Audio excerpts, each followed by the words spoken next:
بسم اللہ الرحمن الرحیم۔ الصلاۃ والسلام علیک یا رسول اللہ وعلی آلک و اصحابک یا حبیب اللہ۔ تمام بہن بھائی اپنی میٹھی زبان سے پیارے آقا کریم صلی اللہ تعالی علیہ وآلہ وسلم پر درود شریف کا نذرانہ پیش کریں۔ اللہم صلی علی سیدنا محمد النبی الامی وآلہ وسلم، جزا اللہ تعالی عنا سیدنا محمد صلی اللہ علیہ وآلہ وسلم کما ہوا اہلہ۔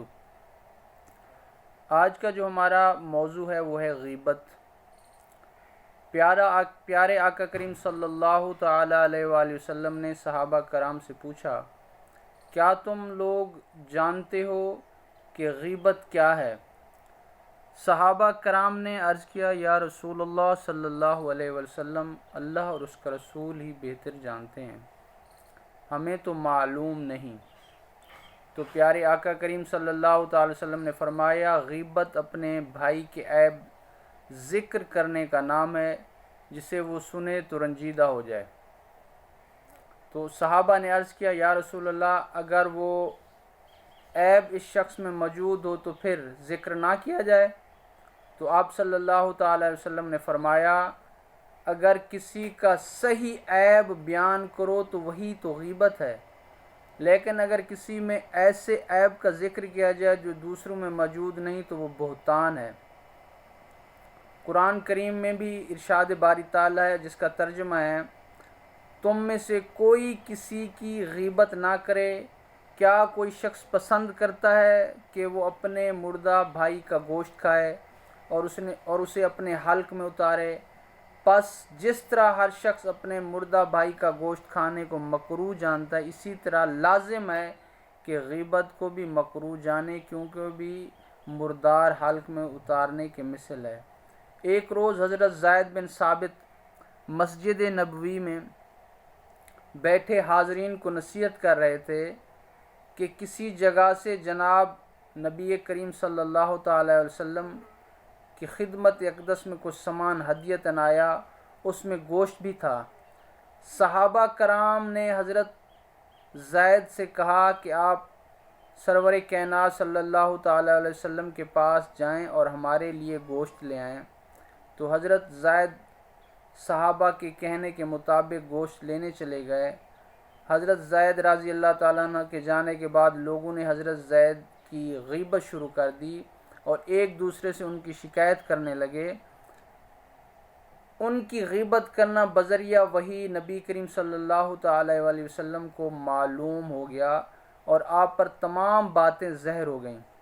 لہٰذا جب حضرت زید کی خدمت اقدس میں حاضر ہوئے اور صحابہ کے لیے گوشت مانگا تو آپ نے جواب دیا کہ وہ لوگ ابھی گوشت کھا چکے ہیں اور گوشت کا مزہ لے چکے ہیں۔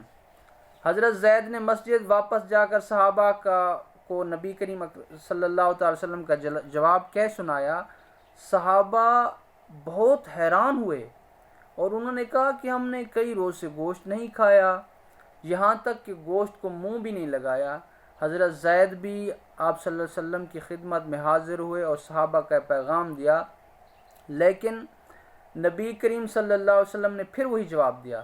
دوسری مرتبہ بھی وہی جواب سن کر صحابہ خود نبی کریم صلی اللہ علیہ وسلم کی خدمت اقدس میں حاضر ہوئے اور اپنا جو مدعا بیان کیا۔ نبی کریم صلی اللہ تعالی علیہ وآلہ وسلم نے فرمایا، تم نے ابھی تو زید کا گوشت کھایا ہے، کیونکہ تم نے ان کی غیر حاضری میں ان کی غیبت کی ہے۔ تم تھوکو تو دیکھنا تمہارے منہ سے گوشت کا اثر معلوم ہوگا۔ صحابہ کرام نے جب تھوکا تو دیکھا کہ واقعی تھوک کے ساتھ خون کی سرخی ملی ہوئی تھی۔ تو قرآن کریم اور احادیث مبارکہ میں غیبت کی جو تشبیہ ہے وہ گوشت کھانے کے ساتھ واقع ہوئی۔ اس کی دو وجوہات ہیں کہ ایک یہ کہ جس طرح کسی کا گوشت کھانے میں ان کی نہایت ذلت ہوتی ہے، اسی طرح اس کی غیبت بھی اس کی عزت ریزی ہوتی ہے۔ لہٰذا جب کسی کی غیبت کی تو اس کا اتنا ذلیل کیا کہ گویا اس کا گوشت اس کے جسم سے کاٹ کھایا۔ اور دوسری وجہ یہ ہے کہ قرآن کریم میں جو بیان ہوا کہ غیبت اپنے مردہ بھائی کا گوشت کھانے کے عین برابر ہے، تو گویا اسلام نے مسلمان کی عزت اور احترام کو اتنا ضروری اور مقدس قرار دیا کہ اسے خراب کرنا سخت کراہت امیز عمل ہے۔ کیونکہ اپنے مردے بھائی کا گوشت کھانے کے برابر قرار دیا۔ غیبت ایسا شیطانی عمل ہے کہ حدیث مبارکہ میں بھی ارشاد پاک ہے، نبی کریم صلی اللہ علیہ وسلم نے فرمایا کہ غیبت گناہ میں زنا سے بڑھ کر ہے۔ تو اللہ تعالی ہمیں غیبت کرنے، سننے، سنانے سے اللہ تعالی ہمیں محفوظ رکھے۔ تو ہم سب بھائیوں کو، ہماری تمام بہنوں کو یہ چاہیے کہ خاص طور پر غیبت والے گناہ میں مبتلا نہ ہوں۔ تو جس طرح اس کو انجوائے کر کے بیان کیا جاتا ہے، کسی کے غیبت کرنا، کسی کو پیٹھ پیچھے برائی کرنا، تو کوشش کریں کہ اس سے ہم بچیں۔ اللہ تعالی ہم سب مسلمانوں کو غیبت سے بچنے کی توفیق عطا فرمائے۔ وَمَا عَلَيْنَا إِلَّا الْبَلَاغُ۔ السلام علیکم۔